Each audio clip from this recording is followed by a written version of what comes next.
Olá pessoal, tudo bem? Vamos gravar hoje, comentar algumas questões da FGV, Fundação Getúlio Vargas. Muita gente falou assim, professor, nunca fiz uma prova dessa banca, E aí tem o concurso de Paulínia, aí a galera que está, disputando, mas também tem outros concursos aí pelo país afora.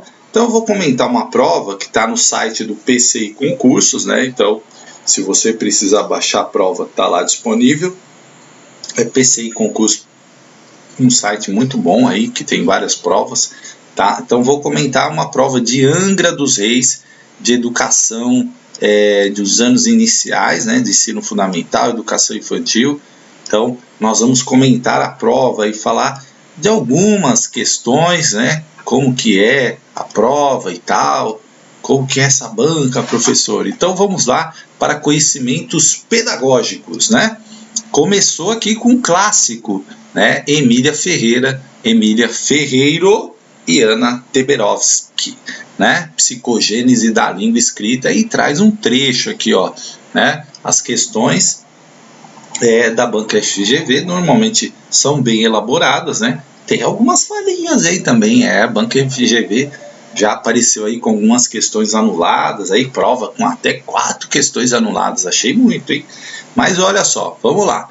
Para aprender a ler e escrever, aí uma citação do texto, Entre aspas, é preciso apropriar-se desse conhecimento através da reconstrução do modo como ele é produzido. Isto é precisar reinventar a escrita. Os caminhos dessa reconstrução são os mesmos para todas as crianças de qualquer classe social. Então tem uma questão importante aí que você precisa entender, que eu sempre recomendo, é entender o DNA da educação. E outra dica que eu dou tá estudando, cria lá um caderninho, Emília Ferreiro, Ana Teberovsky, e anota essas ideias, Porque você vai fazendo uma espécie de resumo, e além de fixar melhor o conteúdo, porque, como eu disse, escrever, o ato de escrever, caneta, ele leva você a fixar melhor, transformar aquilo que está na sua memória de curto prazo para a sua memória de longo prazo. Então vamos lá.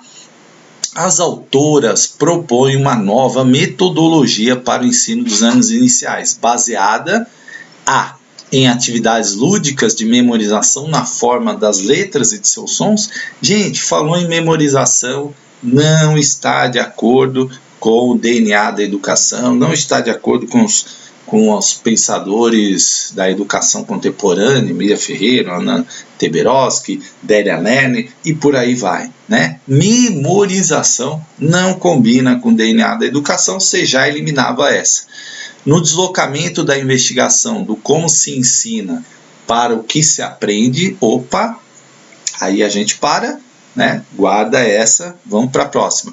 Em uma metodologia para o ensino da escrita própria para cada meio social, olha, gente, isso é uma questão que você tem que prestar atenção. Leia o final da afirmação das autoras. Os caminhos dessa reconstrução são os mesmos. São os mesmos para todas as crianças de qualquer classe social. Portanto, as autoras estão afirmando isso. E a letra C nega isso. Ela diz o seguinte, é uma metodologia para o ensino da escrita próprio para cada meio social. Não, elas falaram de qualquer classe social. São os mesmos. Olha só, já anulei a terceira, a C, certo? Na aquisição da escrita com ênfase na capacidade de imitação. Imitação também não combina com o DNA da educação, E em aprimorar a qualidade do traço, olha como isso limita. E aí o que eu sempre falo, quando você pensa no DNA da educação, você tem que pensar de forma ampla. Se elas se preocupassem só com a qualidade do traço e a distribuição das formas, espacial das formas, é uma forma muito restrita de pensar aí o caminho da reinvenção da escrita, É um pensamento restrito, só a qualidade do traço, portanto não. Portanto, só resta a letra B de bola, no deslocamento da investigação do como se ensina para o que se aprende, Então, é a letra B de bola. Ó, questão tranquila, né? Uma questão exigiu um pouquinho, mas você viu que pelas alternativas, se você tiver em mente o DNA da educação, que essas autoras não trabalham com cartilha, memorização, frases descontextualizadas, né? E pensar na amplitude da educação, você responde corretamente. Então, letra B na questão número 11. Vamos para a questão número 12, uma clássica. Leia o fragmento a seguir. É o processo de aprendizagem no qual se desenvolve a habilidade de ler e escrever. E bli, bli, bli, né? É o processo que se desenvolve o uso competente da leitura e da escrita nas práticas sociais. Aqui, gente, é aquela velha questão da diferença entre alfabetização, né? As definições de alfabetização e letramento, né? Então, você tem que saber. Você já leu a questão, você já sacou isso, né? Então, vamos lá, as alternativas. A alfabetização e letramento já veio de cara, né? Colocou na nossa cara aí, colocou na cara da gente a alternativa.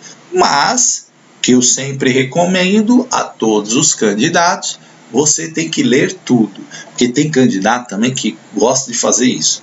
Pega a número 12, já marca, já pula para a próxima questão, nem viu o resto aqui, né? E aí tem que ter cuidado, porque a banca sabe disso. E aí ela prepara as armadilhas, né? E aí, de repente, numa outra questão, você está mais... Não é tão óbvio assim, você viu uma lá que parecia que era, né? Mas não era. Aí você caiu, tá? Então, leia todas. Vamos confirmar se é A mesmo, né? Porque a alfabetização é um processo de aprendizagem no qual se desenvolve a habilidade de ler e escrever. E vai para o seu resumo isso, vai para o seu resumo. Se você não sabia disso, anota aí. E letramento é o processo que se desenvolve o uso competente da leitura e da escrita nas práticas sociais. Não esqueça disso, isso é importante. Iletrismo, nada a ver, né? Letramento, tá certo letramento, mas iletrismo não. Letramento não, que aqui inverteu, né? Alfabetismo também não. Alfabetização, aqui está correto, iletrismo já matou a questão. Alfabetismo e alfabetização, portanto, é realmente gabarito. Letra A de amor, né? A de amizade. Então, cuidado, gente. Tá? Cuidado com isso. Vamos para uma questão, questões tranquilas aqui, né? Questões tranquilas aqui da FGV. 13. De acordo com os parâmetros curriculares nacionais, os PCNs, o objetivo da prática de produção de textos é o de formar escritores competentes, capazes de produzir textos coerentes, coesos e eficazes. Aí naquele seu caderno, né, tem lá PCN, você já vai colocar lá PCN e vai escrever lá o seu resuminho, né? Assinale a situação de produção textual nos anos iniciais do ensino fundamental que não corresponde, tá? Olha aí, né? Então tem que ficar atento aí no não, tá? Utilizar um texto oral ou desenhos como ponto de partida para um texto escrito, isso aí está na objetivo da prática de produção de textos dos PCNs, sim. Propor a produção de textos em situações reais, como bilhete, lista de compras ou recados, sim, né? Trabalhar com as coisas reais, não só com materiais produzidos só para aula, né? Então, textos realmente, bilhete, lista de compra, coisas que existem na sociedade que os alunos vão se deparar com isso. Incentivar a troca dos textos dos alunos entre si para que percebam a si mesmo como autores. Olha o que diz aqui, formar escritores com competência capazes de produzir textos coerentes, coesos e eficazes. São autores, né? Então, ok. Ler em voz alta contos, fábulas e outros textos presentes no cotidiano dos alunos, ok também. Usar os textos produzidos pelos alunos como pretexto para correção ortográfica? Não, né? Aí não, tá? Portanto, letra E. Isso não está, né, ali nos parâmetros curriculares, que não corresponde aos objetivos. Não está nos objetivos isso aqui, a letra E, usar os textos produzidos pelos alunos como pretexto para a correção ortográfica, portanto, letra E. Né? Então, vai marcando aí, ó, aqui, ó, PCN, já tem 4 resumos aqui do PCN, aqui dos objetivos que você pode marcar aí, mas aqui é letra E de escola, porque a não, aqui não corresponde. Vamos aqui para a décima 14, questão número 14. Oh, meu Deus do céu, né? Ó, cuidado, na hora que você olhar no PCI lá, você pegar o gabarito, você tem que observar ó, que a prova é tipo 1, cor branca, eles têm tipos diferentes, né? Que as alternativas mudam lá, senão você pega o gabarito errado, aí vai dar uma confusão danada, né? Então, ó, né? Educação infantil e do 1º ao 5º, tá? A prova que foi lá em Angra dos Reis, na bela Angra dos Reis, não é? Dar aula em Angra dos Reis não deve ser mole não, negócio lá, né? Praia, bomba. Bom, número 14. Um docente do 3º ano envolve seus alunos em jogos de tabuleiro para desenvolver o pensamento lógico. Ó, e a banca gosta de trazer fotos também, né? Uma prova da FGV é bonitinha, assim, bem elaborada. E eles trabalham muito com essas questões aqui, ó, de afirmações, né? Afirmação 1, 2, 3, né? E aqui eu sempre destaco uma tática minha, que é usar a lógica. Primeiro você vai ler a pergunta aqui, né? Aí você vai, ó, com relação à inserção de jogos em grupos na rotina escolar, nos anos iniciais do ensino fundamental, analise as afirmativas a seguir. Aí você vai olhar aqui, ó. Bom, eu sempre aconselho a olhar a resposta, porque tem todas, tem, né? Então todas podem estar certas. Né? Porque se não tivesse todas, eu já chego a uma conclusão, ou uma ou duas estão erradas, né? E aí na hora de ler é mais fácil, mas aqui não teve jeito, ó. Tem uma alternativa que tem as 3, mas vamos acompanhar, né, as afirmativas e vamos analisar para ver se a gente consegue resolver isso aqui. Então isso é uma questão clássica aqui da FGV, tá? Uma questão clássica da FGV. Por meio dos jogos, as crianças aprendem a lidar com símbolos e a pensar por analogia, desenvolvendo o raciocínio lógico. Tá certo isso, gente? Por meio dos jogos, as crianças aprendem a lidar com símbolos? Sim, obviamente, sim, né? Sim, está correto. 2. Ao jogar, os alunos utilizam convenções e regras, o que favorece a integração social e proporciona suas primeiras teorizações? Sim, também, né? Utiliza ali a regra do jogo, ó, jogo de tabuleiro, né? Então tem uma regra, né? Tem que andar tantas casas, o dado, tem que tirar, né, as pecinhas da bolinha aqui e levar lá para o outro lado, né? Eu não lembro desse jogo, mas acho que é assim, é tipo um ludo, né? Então, ok. Durante o jogo, as crianças repetem ações sistematicamente, agregando-lhes uma função e desenvolvendo a capacidade de criar estratégias para chegar aos objetivos? Sim, também, né? Portanto, as 3 estão corretas, gente. Portanto, gabarito, letra E. 1, 2 e 3, né? Aquilo que eu falei, as 3 corretas, né? Então, isso é uma característica aí de pergunta da banca. Essas perguntas aqui de afirmação, aí vem um somente, 2 somente, né? Então você tem que estar atento aí nessas questões. A número 15, a respeito de uma tendência educacional que marcou a história da alfabetização no Brasil, leia o trecho a seguir. Então você já notou uma coisa, né? A banca gosta muito de usar os trechos dos autores, né? Os trechos. E aí, gente, aquela dica: leia o trecho com a maior atenção, porque o trecho vai te dar pistas para a resposta. O trecho vai te dar a pista, né? Então vamos lá. Para, entre aspas, né, um ensino caracterizado pelo excessivo uso do livro didático, pela memorização e repetição dos conteúdos. Ao aluno cabe a recepção das informações, sem ter espaço para argumentar ou contrapor qualquer conhecimento apresentado pelo professor. O aluno é considerado uma espécie de papel em branco, no qual os docentes imprimem o saber.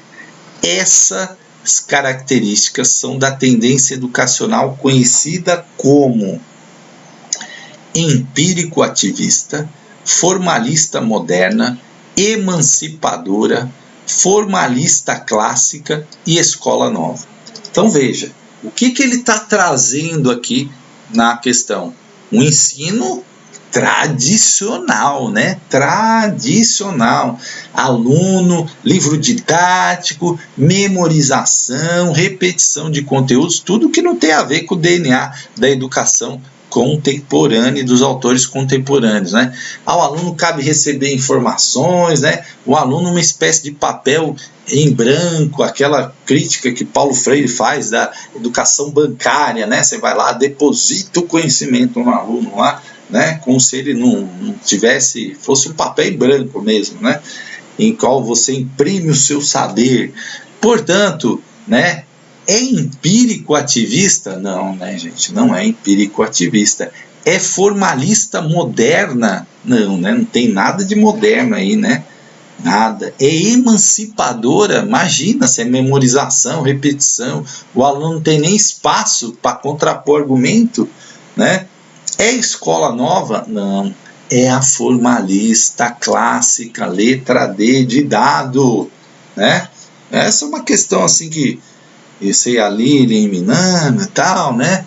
Mas precisa ter uma visão um pouquinho mais ampla aqui da educação, né? Conhecer um pouquinho aí para você não errar. Letra D, né? Número 15, letra D de dado. Olha aí, né? Então vamos vendo, conhecendo a banca aqui. Já vimos que tem banca traz imagens, a banca traz textos, né? Então você tem que estar atento a isso, aos detalhes aí. 16. Os dois exemplos a seguir mostram fases distintas do ciclo de alfabetização descrito por Emília Ferreiro, questão número 16. Então aqui é uma figura número 1, aqui, né, uma criança, a palavra cavalo, ela escreveu aqui, né, cavalo aqui, as várias crianças aqui escreveram de formas diferentes aqui, né, as letras aqui, ó, isso aqui é gato, o gato pega o passarinho, né? Então a criança está tentando escrever aqui na figura 2. Aí ela pergunta, né? Pergunta clássica também aí. As figuras representam, né? Respectivamente as fases, né? Então, que fase é essa aqui e que fase é essa aqui? Aí você tem que conhecer isso, gente. Isso aqui, né, requer... Isso aqui, se você vai fazer prova de ensino fundamental, por favor, dá uma olhada nisso, que você tem que saber identificar, né? Então, a alfabética e pré-silábica, a B silábica e alfabética, a C silábico-alfabética e pré-silábica, a D alfabético e silábica-alfabética, silábico-alfabética e silábica, tá? Então vamos lá, pensa, né? Aí pensa. Aqui tá alfabético, gente? Tá certinho? Tá alfabético, né? Não, né? Pré-silábico, opa, aqui tá pré-silábico, né? Tá pré-silábico. Então tá silábica aqui, né? Silábica. Então, o que você responderia aqui? É alfabética? Não, já eliminamos aqui, ó, na primeira, né? É silábico? Não, né? Nem silábico. Então, silábico, alfabética e pré-silábica, segundo Emília Ferreiro, né? Então, gabarito letra C, de casa, né? Foi o gabarito da FGV aí, letra C, né? De casa, tá? Ou de cavalo, né? Aproveitando aqui. Então, isso aqui você precisa entender como que a Emília Ferreiro faz essas classificações, tá? Porque isso cai demais. Então, aqui no caso, é silábica, alfabética e pré-silábica, né? Aqui você vê que a criança ainda não identifica ainda as letras, né? Então, ainda tenta aqui escrever. Aqui já está numa fase mais silábico-alfabética mesmo, certo? Bom, vamos lá, 17, outra questão aqui com itens, né? 2 itens, tá? E aí a 17 diz o seguinte: para desenvolver a consciência fonológica de seus alunos e auxiliar o processo de alfabetização, o docente organizou as atividades a seguir, né? Alteração de teatro, apresenta um teatro de fantoches em que um dos personagens fala palavras bobas. Em vez de menino, diz menino. As crianças devem então assistir ao teatro fantoche e interagir, identificando e corrigindo as palavras bobas, né? Benino. 2. Conta uma história curta e pede que as crianças falem itens da história que comecem por um determinado som, que comecem com A. Animais cujos nomes começam com ma, né? Por exemplo, tá? Então, as atividades do docente, elas trabalham respectivamente com, vamos lá, consciência fonêmica e aliteração, B, rima e segmentação de frases, C, né, identidade fonêmica e rima, consciência de sílabas e segmentação de frases e aliteração e identificação de sílabas. E aí, o que você responderia nessa? Essa já é uma questão, né, mais complexa, assim, se precisava, né, precisava aí ter um conhecimento maior, né, dessa parte aí de processo de alfabetização, né? Só para reforçar aí quem não sabe, né? A aliteração é a repetição de fonemas idênticos ou parecidos no início de várias palavras na mesma frase ou verso, visando obter o efeito estilístico de prosa ou poesia. Por exemplo, né? Rápido, o raio, o risco, o céu e a ribomba. Aqui uns exemplos aqui, né? Vou pegar outro aqui, ó. Repetição de fonemas, né? A brisa do Brasil beija a balança, né? Então, isso seria aliteração, para o que você não sabe, né? E tem que ele fala, né? Para repetir palavras que comecem com A, animais cujos nomes começam com MA, MA, por exemplo, tá? Então, o que ele está trabalhando aí, né? Quando ele muda a palavra menino, diz menino, que ele falou palavras bobas, ele está trabalhando com rima, gente? Não, né? Ele rima aqui, ó, já elimina, né? Não é rima. Ele está trabalhando consciência de sílabas? Não, né? Que são a pronúncia, né? Como você fala, né? O fonema. Ele está trabalhando aqui identificação de sílabas? Não. O que ele está trabalhando? Consciência fonêmica, né? Ó, menino, benino, né? E aliteração, né? Repetição de palavras aí com determinadas letras. Portanto, o gabarito letra A de amor. Olha eu aqui, né? Amor, amor que ama. Amor que ama é estranho, né? Olha só, 17, letra A, certo, gente? Então, aqui também, essa é uma questão que você precisava ter aí um pouquinho mais de conhecimento aí sobre essas questões, mas claro que se você não está, coloca aí nos seus estudos. Olha aqui uma outra questão, novamente, da número 18, com um texto, né? Citação aqui, a teoria está no texto aqui, ó. E aí, pergunta, né? Pergunta desse texto, de que autor ele é, né? Olha aqui, ó. Chomsky, Brunet, Piaget, Vygotsky, Skinner. Então, ele colocaram lá a respeito dos mecanismos que regulam a aquisição da linguagem, e leia o texto a seguir. Aí, entre aspas, né, a reciprocidade entre indivíduo e sociedade é muito importante. Não é possível entender como o cérebro humano se desenvolve ao aprender diversas formas de comunicação sem levar em conta o contexto no qual o indivíduo interage. Então, falou do contexto aqui, ó. Presta atenção aqui. A evolução da linguagem e do pensamento deve ser considerada como resultado de um processo social que só pode acontecer por meio da troca de transmissão de conhecimentos culturais. Nesse contexto, a linguagem é ao mesmo tempo o resultado e a causa da troca contínua. Graças à linguagem é mais simples trocar informação. Por meio dessa troca, por sua vez, a linguagem se desenvolve. Assinale a opção que identifica corretamente a teoria apresentada no texto. A da caixa negra de Chomsky, a da resolução de problemas de Brunet, a genética de Piaget, a das influências socioculturais de Skinner e a do condicionamento de Skinner, né?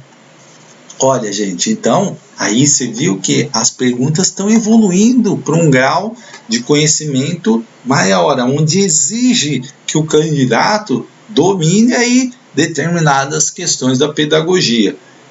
O texto traz algumas pistas? Sim, traz algumas pistas, mas nada também assim tão gritante, né? Quando ele fala aqui, né, processo social, troca de conhecimentos culturais, né, sem contexto, interação aqui, contexto, dá a ideia de um autor aí, né? Dá a ideia de um autor, tá? E aí você vai pensando, contexto, troca conhecimentos culturais, né? Umas pistas aí, ó. Aí a letra D diz assim, a das influências socioculturais de Vygotsky. Portanto, é o gabarito, né, gente? O texto deu umas pistas, né? Mas aí precisa conhecer um pouquinho da teoria de Vygotsky para você saber disso, tá? O texto deu pistas aí, né? Falou aqui de cultura, de contexto, né? Aí trouxe lá a das influências. Não tem nada a ver com condicionamento de Skinner, né? Genética de Piaget, isso aí já eliminava, né? Aí eles colocaram aqui a caixa negra de Chomsky. Aí o cara não sabe nem quem é Chomsky, né? Pode ficar na dúvida. Mas é Vygotsky, né? Mas é uma questão que exigiu um pouquinho mais aí de vocês, tá? Letra D de dado. Vamos para número 19, né? Sobre a importância das vivências pessoais no processo educativo. Então, um texto do MEC, né? Tá lá na BNCC, a Base Nacional Curricular, ó. Uma citação aqui, ó. No ensino fundamental, anos iniciais, é importante valorizar e problematizar as vivências e experiências individuais e familiares trazidas pelos alunos, por meio do lúdico de trocas de escuta e de fatos sensíveis, nos diversos ambientes educativos, bibliotecas, pátios, praças, parques, museus, arquivos e outros. Essa abordagem privilegia o trabalho de campo, as entrevistas, a observação, desenvolvimento e análise de argumentação, de modo a potencializar as descobertas e estimular o pensamento crítico, criativo e crítico, né? Então vamos lá. De acordo com o trecho acima, nos primeiros anos do ensino fundamental, deve-se enfatizar, né? E aí, ó, gente, precisa ler isso aqui com muita atenção, né? Tá perguntando de acordo com o trecho acima.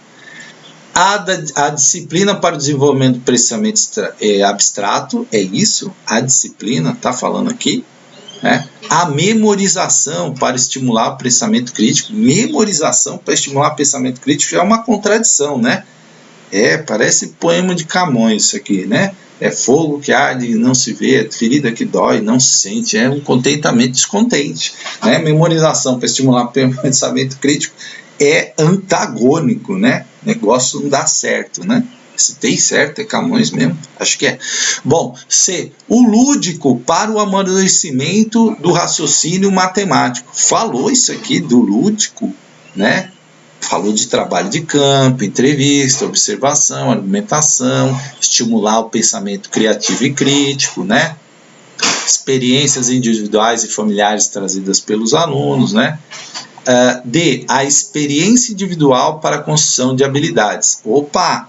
É importante problematizar as vivências, experiências individuais e familiares trazidas pelos alunos. Opa! Letra D aqui, hein?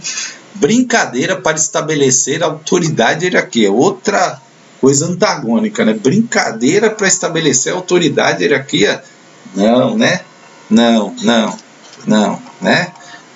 Então, 19, letra D. Ó, o texto traz a resposta, né, gente?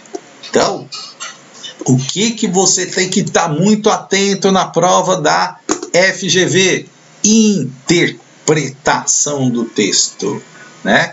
Número 19, interpretação. Você tem que estar ligado nisso aí, ligado no DNA da educação para você responder. Vamos para número 20. Leia o trecho a seguir. O conceito de competência marca a discussão pedagógica e social das últimas décadas e pode ser inferido no texto da LDB, especialmente quando se estabelece as finalidades gerais do ensino fundamental e do médio, artigos 32 e 35. Além disso, desde as décadas finais do século XX, ao longo desse século, início do século XXI, o foco no desenvolvimento de competências tem orientado a maioria dos estados e municípios brasileiros diferentes países na construção de seus currículos, né? Aí a pergunta: o conceito de competência que tem orientado a construção dos currículos nacionais e internacionais privilegia, então número 20, vamos lá, privilegia o quê? O desenvolvimento de habilidades unidimensionais, a formação de profissionais vinculados ao tradicionalismo pedagógico, C, a mediação do professor tutor na aplicação do conteúdo, D, a capacitação combinada entre conhecimento, habilidades e atitudes, né? E aí o aperfeiçoamento do ensino liberal tecnicista. Então vamos pensar aí, DNA da educação, nossa LDB, né? Nossa LDB, quando eu falo pensar amplo, é unidimensional, né? Já é restrito, não é pluri, é uni. Então, lembra, pensa na amplitude. Competência uni? Não, já elimina A. Formação de profissionais vinculados ao tradicionalismo. Tradicionalismo não tem a ver com DNA pedagógico, né? Tradicionalismo pedagógico, não.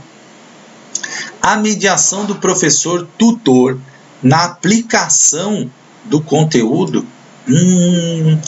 D, a capacitação combinada entre conhecimento, habilidades e atitudes. Conhecimento, habilidades e atitudes, né? Esse aí, né? CHA, né? Chá, que eu falo. Conhecimento, habilidades e atitudes. Chá, lembra? Toma chá, que é competência, né? Olha só. E o aperfeiçoamento do ensino liberal tecnicista? Não. Portanto, né, gente, tirando essa C que pode ter te deixado em dúvida, porque mediação sempre é, né, uma coisa que cria dúvida ali, mas é o chá, né? Competência, capacitação, né?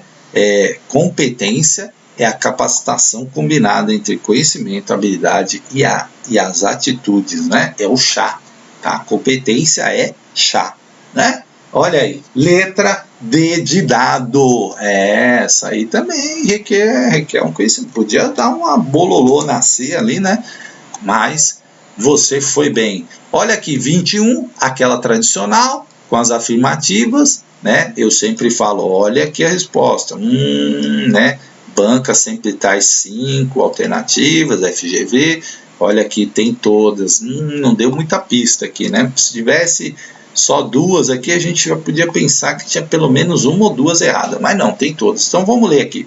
21. A Constituição Federal de 88 reconheceu a dignidade da pessoa humana e os direitos ampliados da cidadania, civis, políticos, econômicos, sociais, culturais e ambientais como fundamentos do Estado democrático de direito. Esse reconhecimento se relaciona a um processo mais amplo que remonta à Declaração Universal dos Direitos Humanos da ONU de 1948. Daí eu falo, gente, que as nossas leis, elas são amplas, né? Estão baseadas em documentos influenciados por documentos internacionais, como a Declaração Universal dos Direitos Humanos, tá? A esse respeito, analisa as alternativas a seguir. Vamos ver aqui, né? Vamos analisar. Inciso 1 aqui, né? Né? Inciso não estou falando de lei, oh meu Deus, calma, Fábio. Essas mudanças no comportamento social estão ligadas à compreensão de que os direitos humanos são um patrimônio universal? Bacana, né? Acho que sim, né? Essas mudanças no comportamento social estão ligadas à defesa de um modelo escolar nacionalista pautado pelo ensino moral e cívico. Nossa, gente, ensino nacionalista pautado pelo moral e cívico, não combinou, hein, com o nosso DNA. 3. Essas mudanças no comportamento social estão ligadas à produção de mecanismos que garantam uma educação inclusiva e tolerante. Opa, essa aqui sim, né? Portanto, a segunda está errada, né? A segunda não tem nada a ver, a gente já elimina A, já elimina B, já elimina C e já elimina E. Portanto, gabarito letra C, de casa, né? É 1 e 3, tranquilo essa, hein? Essa tranquilo, né?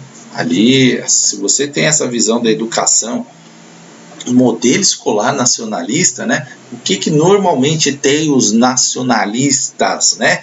Eles são, eles não toleram muitas vezes, né? Pelo menos os modelos nacionalistas que a gente tem visto ao longo da história, os estrangeiros, os diferentes, né? Então, né? Então não tem nada a ver com isso aí, né? Os direitos humanos vêm para combater isso, para respeitar. Inclusive, ainda existem problemas aí no mundo, né? De nacionalismos exacerbados, né? Que perseguem outras minorias, etc. Né? Tem na África, tem na Ásia, tem na Europa, né? Então nós temos esse problema aí. E no Brasil também, assim, tem um pouquinho, né? A gente viu lá os problemas que aconteceram lá com os venezuelanos, né? Então, às vezes, né, tem essas coisas aí. Bom, letra C de casa. Vamos para 22. Sobre o currículo escolar, de acordo com as diretrizes curriculares nacionais para a educação básica, assinale a afirmativa correta. Então, vamos lá. 22. Deve ser organizado em função das exigências de profissionalização do mercado de trabalho. Olha como restringiu, né, o currículo escolar para uma questão de mercado de trabalho, tá? Mercado. Quando a gente fala mundo do trabalho, é mais amplo. É mais amplo. Quando a gente fala mercado, parece uma coisa muito vinculada ao lucro, à política liberal, né? Quando a gente fala mundo do trabalho, a gente está falando de tudo, né? De arte, de cinema, enfim. Certo? Mercado de trabalho parece uma coisa, né? Então não é, tá? Nem está na lei isso. Deve ser o resultado de orientação dos centros universitários de produção do conhecimento. É isso, o currículo escolar de cima para baixo ali da universidade para... Não, né? Não combina, né? Os intelectuais só que definem lá, os universitários, não, né? C. Deve estar fundamentado em normativas internacionais dos órgãos de avaliação? Não, né? Não, né? Deve estar baseado no conhecimento pessoal dos professores e do interesse das famílias? Não, né? Aí tirou toda a parte também de conhecimento pedagógico, etc. Aí olha aí como é amplo, ó. Deve ser construído a partir do diálogo, palavra-chave do DNA da educação, gente, diálogo entre as normas prescritas e as práticas da comunidade escolar. Gabarito letra E de escola. Ó como é mais amplo, né? Que bacana isso. Amplitude, né? Sempre pensa isso, tá, gente? Desculpa os barulhos externos aqui, né? Que um lixa, aí tem um clube de tiro aqui perto que dá tiro, pá, pá, toda hora. Você deve estar ouvindo aí no fundo, mas desculpe, tá? Não tem como evitar, senão eu não gravo, né? Se for esperar o silêncio, gente, nós estamos perdidos, né? Leia o trecho a seguir. A educação destina-se a múltiplos sujeitos e tem como objetivo a troca de saberes, a socialização e o confronto do conhecimento, segundo diferentes abordagens, exercida por pessoas de diferentes condições físicas, sensoriais, intelectuais e emocionais, classes sociais, crenças, etnias, gêneros, contextos socioculturais da cidade, do campo e das aldeias. Olha como é amplo, né? Múltiplos sujeitos, né? Diversas abordagens aí. Considerando o trecho acima e a prática pedagógica, deve a, né, desenvolver métodos didáticos comprometidos com a pluralidade social e cultural. Opa, falou duas palavrinhas aí, né, chaves para nós. Comprometidos com a pluralidade social e cultural. Olha a amplitude disso, pluralidade, né? Então, parece ser a A, né? Mas vamos seguir em frente aqui. Difundir os saberes escolares para padronizar as diferenças regionais. Não é padronizar, gente, é valorizar. Olha aí o erro, né? Padronizar não combina com o DNA da educação. Você vai ouvir isso, eu falando isso na hora da prova lá. Você vai sonhar comigo falando isso. Padronizar não combina, é valorizar. Adotar metodologias tradicionais não combina com DNA, portanto, não é, né? Aplicar o currículo em função dos diversos níveis intelectuais dos alunos, não, né? Não. Acrescentar novas tecnologias com o objetivo de uniformizar. Nós falamos, é valorizar as diferenças, a pluralidade. Não é uniformizar, transformar todo mundo em robozinho, né? Parece aquela música do The Wall, né? Já viu o clipe que todo mundo entra assim, ó, tchum, tchum, na máquina lá e cai, né? É uma crítica aqui, né? Então não é uniformizar, né? Então é letra A, de amor, né? 23, né? Quem não assistiu, assiste o clipe do Pink Floyd, The Wall. Depois você pensa lá, fala para mim o que você achou. 23, letra A, de amor, tá? 24, o projeto político-pedagógico é o documento que? Pergunta clássica, né? Pergunta clássica. Define uma política de educação para país. Opa, aí ampliou demais, né? Projeto político-pedagógico é de cada unidade escolar. Portanto, ele tem que falar com a realidade, com aquela escola específica, aquele público, aquele bairro, aquela cidade, aquele local. Então, ele tem uma identidade daquela, tem né, como é que se diz? A digital, né, daquele local. Então, não é para todo o país, né? Não é uma política para o país, não é isso. Regulamenta a carga horária dos professores, nada a ver, né? Nada a ver, isso aí é estatuto do magistério, né?